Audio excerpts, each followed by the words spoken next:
Okay, let's unpack this. We're diving deep today into a really compelling source you've shared. Excerpts from Fyodor Dostoyevsky's classic novel, The Gambler. That's right. And what you've given us isn't just, a summary of a story. It's more like a snapshot, isn't it? A specific world, a specific set of characters caught in this web of financial strain and tangled relationships and, well, the magnetic pull of chance. All set in this bustling, gambling spa town. Exactly. So our mission in this deep dive is really to peel back the layers of these pages, extracting the crucial insights about these people, their motivations, and the often uncomfortable dynamics, Yes. strictly based on what's right there in the text you've provided. Yeah, think of it as getting the essential knowledge, maybe the surprising facts, and understanding the core forces at play in this segment of the novel, kind of a shortcut to truly grasping the heart of this particular world Dostoevsky shows us. Let's jump in. Okay. So we're immediately dropped into Roulettenberg, this spa town that, well, it feels entirely centered around the casino. Hmm. And we're following this group of Russians orbiting a figure known as the General. Our narrator is a tutor within that household. And right away, his focus is intensely, perhaps even obsessively locked onto one person, Polina Alexandrovna. And the general. What's his immediate state as the text introduces him? I mean, how does he come across? Well, he's clearly under immense financial pressure. We hear about debts, mortgaged property. This whole group seems to be living on borrowed time, literally and figuratively, in this state of tense anticipation. Right, just waiting for news from Russia, specifically news about the general's mother. The inheritance expectation. Yeah. The text makes it undeniably clear that so much hinges on the grandmother finally passing away. It's the great hope, or perhaps, well, the great scheme driving the general. But he's not the only one caught in this holding pattern, is he? Not at all. We're quickly introduced to a French group who are absolutely central to this scene: Mademoiselle Blanche, her mother, and a cousin, the Marquis de Griers. And they seem acutely aware of the general's ruined state. They're very much present, also waiting for this potential windfall. It paints a picture of, well, multiple parties circling, waiting for someone else's death. It seems like quite a calculated mix of people, doesn't it? Living together in this hotel, all with their own agendas tied to money. Mm-hmm. And we also encounter Mr. Astley, an Englishman. Right. The text describes him as a man of honor, reserved, but clearly observant and significantly wealthy. He seems to stand somewhat apart from the immediate fray, a different kind of presence. And then there's Polina, who, as you said, is at the absolute center of the narrator's world. Yes. His feelings for her are described with this incredible intensity, intense, even maddening, the text says. Yet their actual interactions, based on his account, feel, well, deeply complicated. How does she treat him? According to the narrator, she treats him with a certain aloofness, even contempt. He talks about his love for her, and she sort of allows it, but seems to show very little actual regard for his feelings. It's a dynamic built on his fervent emotion and her apparent distance, or maybe manipulation. This financial precariousness isn't just background noise, it's paramount from the very beginning, isn't it? Absolutely. The general is desperately trying to maintain appearances. The text describes him asking the narrator to change large banknotes, presenting the party as if they're millionaires, even if only temporarily. But this facade feels incredibly fragile, based entirely on expected future money. You can feel the tension in these early interactions, too. The narrator knows the general's discomfort, avoiding his gaze, while the narrator admits to giving him a disrespectful stare. He even notes the general seemed shamefaced, but also glad the money had been acquired. And this financial pressure is quickly linked directly to the act of gambling itself. Yeah, the general gives the narrator some money he was holding for him, 120 rubles, translated to 100 thalers, and suggests he might gamble it. There's a warning there, but also this underlying expectation. Right, that tension between warning and expectation. But it's Polina who makes the explicit demand related to gambling, isn't it? Yes. Despite her cool demeanor, she directly involves him in her own plans. She instructs him to take 700 florins and gamble for her, telling him very directly to win as much as he possibly can. So the narrator's first step into the casino itself, gambling for Polina, it's quite revealing about his state of mind and the world he's entering. What does he observe about the players there? Well, his description is fascinating. He immediately distinguishes between two types. The gentlemen who play with this air of nonchalance, even when losing heavily, often rising with a smile. Right. And then there's the mob, or plebes, who play purely for gain, often resorting to foul fashion and even sheer robbery, trying to grab others' winnings right at the tables. He makes this stark social distinction, the gentleman's game versus the plebs game. But crucially, he also steps back and notes how essentially base all these games are. It's this curious internal contradiction, isn't it? It really is, drawing these social lines while acknowledging the inherent baseness of the pursuit itself. And his personal experience when gambling for Polina is described with incredible detail. He's hesitant, feeling oppressed by the crowd, and has this premonition that playing for her will wreck his own fortunes. And what happens to him almost immediately? He falls prey to superstition. He notes, I wonder if anyone has ever approached a gaming table without falling an immediate prey to superstition. Yeah. It shows how the rational mind seems to falter the moment you engage with chance on this level. Definitely. Despite that trepidation and superstition, he experiences this almost immediate rapid winning streak, starting with 50 gulden, losing, but then betting on red and winning repeatedly. Turning 100 gulden into 800, then dramatically to 4,000. How does he describe that feeling of winning? He calls it a curious, inexplicable, unwanted feeling. And he attributes this initial success not to skill or system, but to the fact that he was playing for Polina, not himself. It links his gambling, even in success, directly back to his obsession with her. Beyond just gambling for her, Polina also seems to involve the narrator in other, increasingly bizarre tasks. We see this most strikingly in that incident with the German Baron and Baroness Burmergelm. Yes. And the text tells us Polina had actually given him a note prior to this, asking him not to touch the Baron. Yet her direct instruction in the moment is for him simply to take off his hat to the Baroness. But he takes it significantly further. He doesn't just nod. He walks past them, performs this deep bow, declares in French, Madame la Baronne, j'ai l'honneur d'être votre esclave. Madame Baroness, I have the honor of being your slave. Puts his hat back on, and then walks past the Baron with a rude, impudent smile. It's an extraordinary, almost theatrical provocation. This act clearly causes a major insult. The general is absolutely horrified, calling the Baron a most important personage. And the narrator's explanation for his actions is, well, rambling and seems almost deliberately unconvincing, referencing Berliners feeling the Baroness treated him like a worm and a sudden impulse. He even floats the idea that his state of mind was like temporary delusions used in legal defenses, though he immediately dismisses it. It really highlights the narrator's unpredictable nature and how Polina's simple instruction seems to have been twisted into this public spectacle. The general desperately tries to smooth things over, and then the Marquis de Griers gets involved. How does the Marquis approach the narrator? Well, the Marquis comes to figure out his intentions, but quickly resorts to offering him money, his wages or allowance, essentially treating him like a servant whose bad behavior can be bought off. But the narrator pushes back, right? He insists he might challenge the Baron to a duel, stating the Baron had caused him to lose his post by complaining to the general. It's a moment of defiance from the narrator within this social hierarchy. This whole bizarre episode really underscores the complex social maneuvering and the hidden agendas at play. The Marquis explicitly connects the general's panic about the incident to Mademoiselle Blanche. Right, mentioning the possibility of the general marrying her and how scandal involving the Baron could ruin things for Blanche, who has her special reasons to avoid trouble. What does Astley add to this? Astley reveals Blanche had actually been expelled from Roulettenberg by the police at the Baroness's instance 3 years prior. So this isn't just some random social slight. It touches on real vulnerabilities and past history for the French contingent. Wow. And just as all this tension around debt, status, inheritance is simmering, the completely unexpected happens. The grandmother arrives. The grandmother, who the entire party expected to be on her deathbed and were eagerly awaiting news of, suddenly appears in Roulettenberg. In a wheelchair, with a full retinue. Her arrival is an absolute catastrophe for everyone who had been counting on her legacy. The narrator's thought captures it perfectly. And this is the woman whom they had thought to see in her grave after making her will. Yet she will outlive us. And everyone else in the hotel. Yeah. She's an overwhelming immediate force. Imperious, blunt, loud, taking everyone in with a look, asking questions without ceremony. She confronts the general and the French party head-on. She calls the Marquis a mountebank, saying his sheepish air might have passed for profundity to some, but she doesn't trust him. And she pointedly asks Mademoiselle Blanche if she's married and if she's good company.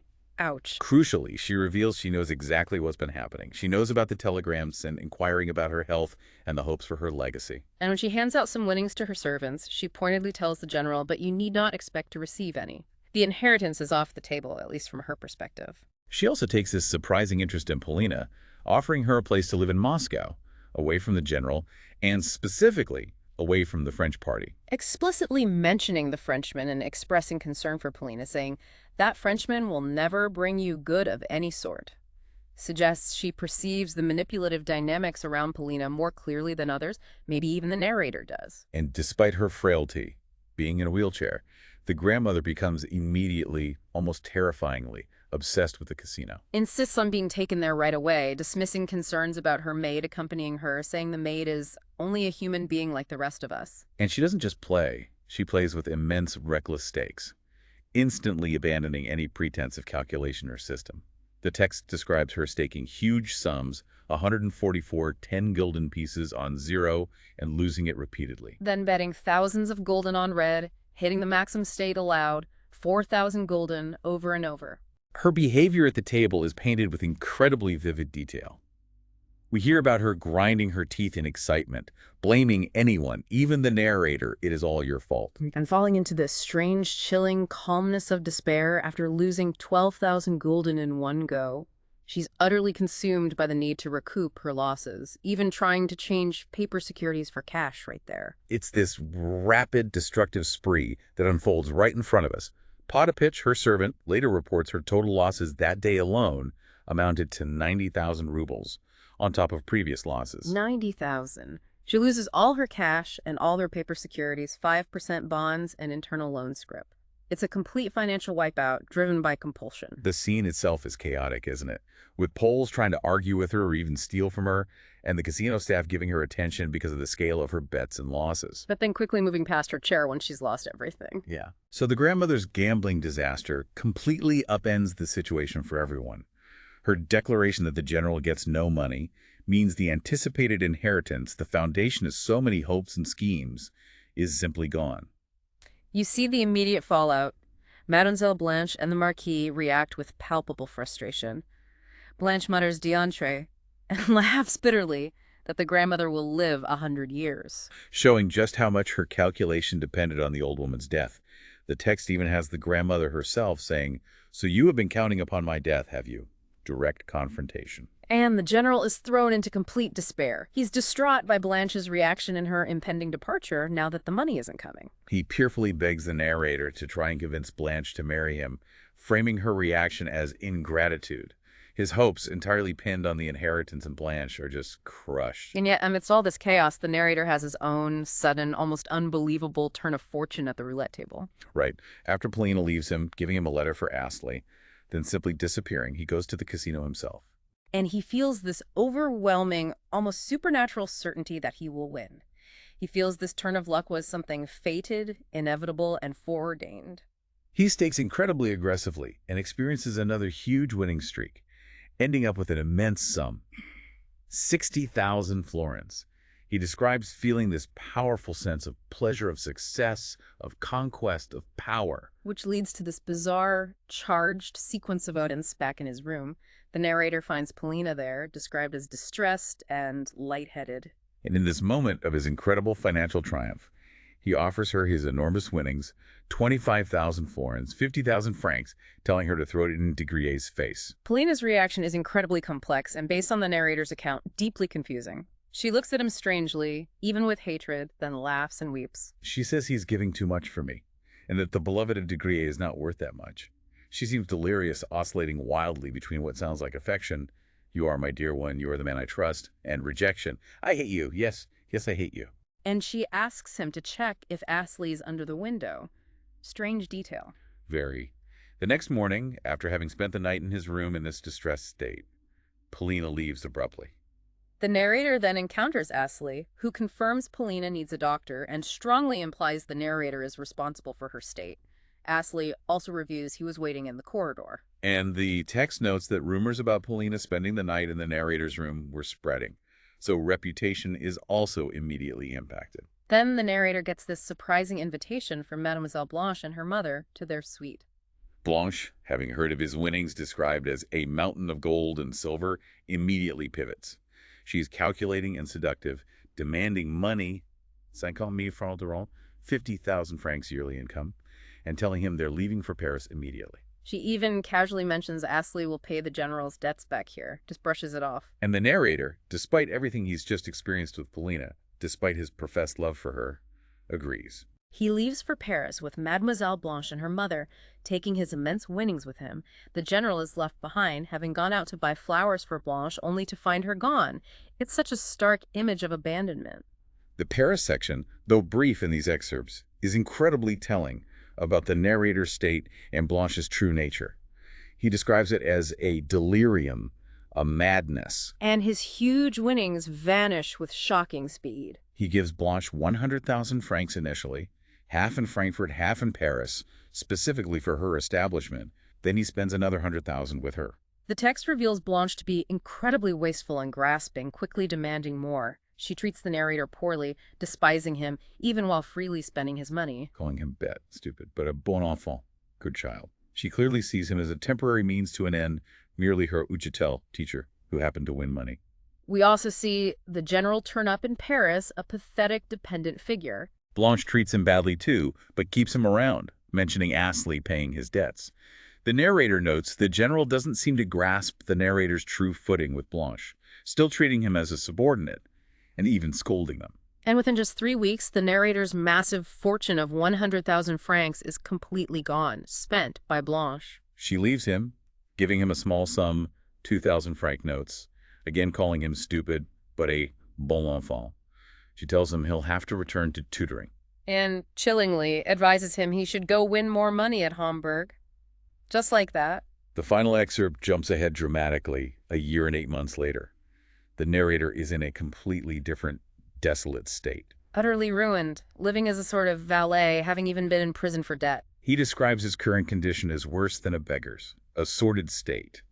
He's still consumed by gambling, but now playing for the smallest of stakes, constantly watching the tables, living in constant trepidation. He feels like zeroing nothing, and describes himself as growing stiffening, to be growing caked, as it were, in mire. It's a powerful image of decay, isn't it? Really powerful. He has a chance encounter with Mr. Astley again. Astley confirms Polina is alive and in Switzerland, but pointedly refuses to give details and warns the narrator off, saying he will have to reckon with him if he continues asking about her. And Astley delivers a crushing blow, confirming that Polina did love him. But tells him directly that he is now utterly lost and ruined beyond redemption. He adds that despite the narrator's talent and good looks, he might even have been useful to your country. It's a final, stark assessment of how completely he has destroyed his potential. Wow. Astley gives him a small amount of money, 10 louis d'or, explicitly stating it's as one gentleman to another, but significantly warns him not to gamble it away. Showing Astley's clear understanding of the narrator's fundamental destructive problem. He knows exactly where that money might go. Near the end, the narrator reflects again on national characters, contrasting what he sees as French form, manners, and thoughts seemingly above reproach in form, often gained through inheritance. With a potential lack of substance being frequently a fool of fools and a villain of villains. He contrasts this with the complex, sometimes uncouth Russians.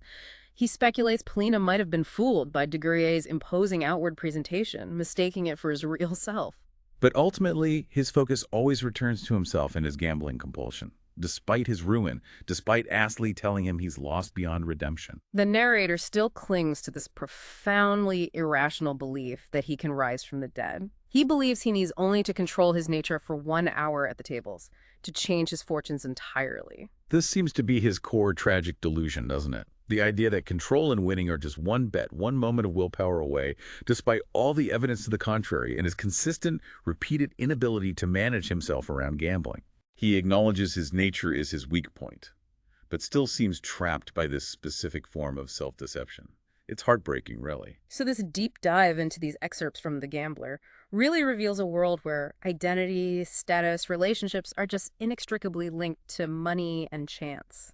Yeah, and you see the corrosive effects of both desperate anticipation and reckless compulsion, not just financially, but on the characters' minds, their dignity, and their interactions. It's brutal. We've seen the general's pathetic attempts to maintain a facade, Polina's complex, perhaps desperate use of the narrator, Mademoiselle Blanche's utterly calculating pursuit of wealth and status. And the overwhelming, chaotic force of the grandmother's arrival and her own devastating plunge into gambling fever. And through it all, the narrator's own spiraling journey from intense obsession and impulsive action to utter ruin, still grasping onto a delusional hope tied to the roulette wheel. It's a powerful, unvarnished snapshot filled with human folly, manipulation, and the destructive grip of addiction and chance, all laid bare in the text you shared. Absolutely. It forces you to confront how quickly fortunes and relationships can be made and broken in a world defined by taking risks. And it leaves you with that stark image of the narrator at the end. Given his state of ruin, his recognition of being utterly lost, yet his persistent, fervent belief that he can rise from the dead through gambling. Yeah. What does that profound contradiction tell us about the nature of hope, or perhaps the ultimate depth of self-deception when confronted with ruin?